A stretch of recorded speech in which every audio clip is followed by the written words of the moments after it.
Okay. Follow-up.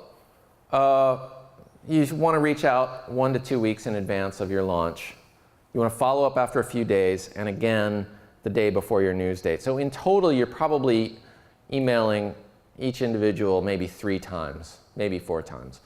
My preference is to do it in the same thread. In Gmail, you can just reply to the email that you sent, which will not create an additional line in their subject, or an additional subject line in their inbox. What it'll do is just bring that same thread back to the top of their inbox. Some reporters will get touchy about being emailed multiple times. You just kind of have to take it in stride. Make a note in your little spreadsheet where you're keeping track of them. Don't hassle them too much.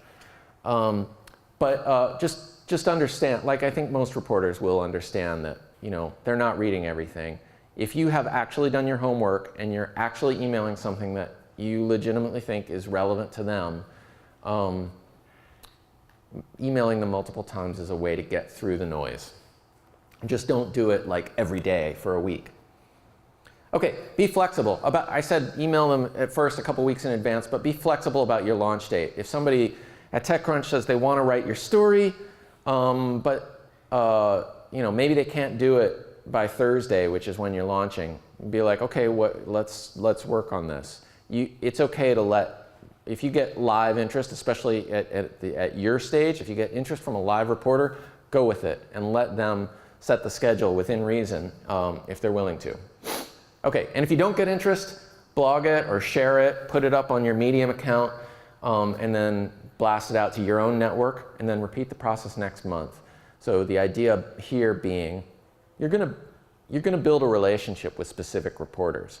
Now, it may be a very one-sided relationship at first, but you're gonna keep pinging them. You're gonna have something to say every month or two, and you're gonna, if they don't cover you at first, maybe they'll cover you the second month or the third month or the 6th month. Just be patient, just keep giving them something interesting every month or two, and just keep following up. And eventually, hopefully they will start to recognize you and have enough background that they'll find you interesting enough to cover. Okay, what about content? All right, so just don't call it content. I have a real problem with the word content because to me it feels like content is something that fills something else, right? So it's like we've got a jar and it needs some content to go in it. We've got a hole on our website and we need to fill it with some content. And back to my original point, your goal is to make contact with human beings. Your goal is to communicate, right? So one way to do that is by writing things that they would be interested in reading. I have similar conflicted feelings about thought leadership. It's a big part of my business, I guess, helping people become thought leaders, but I really don't like the term a whole lot. I think what you're really trying to do is just demonstrate that you're a leader in your field by presenting well-crafted, intelligent, articulate ideas. Okay, so the key is you have to have something to say. You're not just going to like fill a blog with like bullshit SEO stuff. You have to have something actual to say that people are going to be interested in. And I think you need to do it in your own voice. A thing that I find very frequently with startups and entrepreneurs and frankly lots of people who are new to writing or not professional writers is when you sit down to write a post or you start to write something for your website, suddenly you get really formal. It's like really stiff writing. There's a lot of passive voice, like the market, will have recognized, it's like, the opportunity is substantial for, whatever. Just like buzzwords and passive voice. Just don't do that. Like, you need to find your own voice, which is usually a much more direct, much simpler sentences, much more human-sounding voice. Okay, here are a couple ways to get content out into the world. One is bylines, which are posts that you write and then get published by a publication in its guest post or its op-ed area. The key to making these work, these are some of the specs. You need to offer the reason publications publish these is because it offers them a chance to provide their readers with perspective that their reporters can't do on their own. So that means maybe you have a point of view that's unusual and provocative. Maybe you have some practical advice that other people could benefit from, or some specific knowledge or a really interesting anecdote that would be beneficial. That's what they're looking for. The problem with most byline submissions that editors at publications get is that they're way too self-promotional. They tout the company's own product, or they talk about a big industry problem and it's really obvious that the solution is the company's product. It's just way too transparently promotional. And editors hate that. They won't publish it if it's too promotional. So this is a good opportunity if you have something to say and you just want to increase your visibility as an expert, as a standout person who has some like smarts, somebody who's worth paying attention to.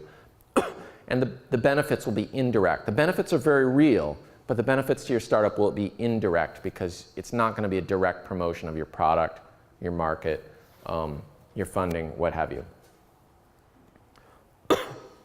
Okay, a website and blog copy. When you're publishing on a platform that you control, you can say whatever you want, obviously. But in addition to thinking about how to speak like an ordinary human and not like some business bot, you need to also think about what readers are going to actually be concerned about and what they're going to think about. And the point that I'm trying to get at with this slide, and it says at the end, you need an editor. And that doesn't necessarily have to be somebody expensive like me. It can be your co-founder, it can be your best friend, or your boyfriend, or what have you. The point is, you need somebody who's a little bit outside. Probably your co-founder is maybe not the best choice to be an editor, because you need somebody who's a little bit outside your market, who doesn't spend all day thinking about the things that you think about, who can look at what you're writing and say, help you understand, not just like, is this spelled right? Is this grammatically correct? Should I put a paragraph, start a new paragraph here or not?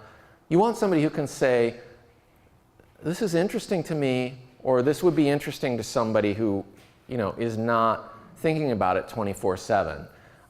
You need to, it's very hard to get into that space yourself. You need somebody who has some distance to say like, okay, talking about, the problem that your product solves in these terms is not interesting to me because I don't have that problem, right? You need somebody who can act as a sounding board to help you zero in on or triangulate on the stuff that people are actually going to want to read. Because with blog posts, for sure, more than even news stories, people are not going to read it unless there's something in it for them. Okay, and then finally, don't forget the distribution part, which is you've published your thing on Medium, you put up your video on YouTube, or whatever your channel is.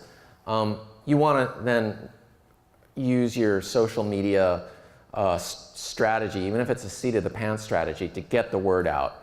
You want to tweet it from your personal account. You want to encourage all your friends to retweet it. You want to tell all your employees to share it from their personal accounts.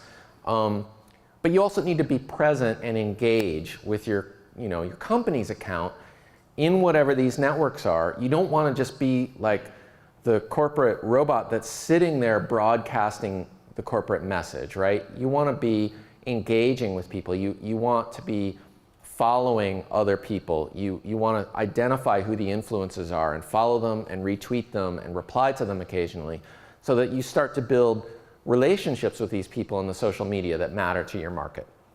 That way, when you have relationships in social media, Twitter would be the one for me that I'm primarily active in. But once you have relationships, people are far more likely to engage with your content when you share it there. Oh, and when you succeed in getting coverage from a publication, tech or mainstream media or what have you, you want to do the same thing. You want to share that coverage as much as possible. You want to amplify it so that it drives readers to the story. That will help validate the reporter's and the editor's choice of covering that story. And also, just because you want to amplify that coverage for your own sake, too. Okay.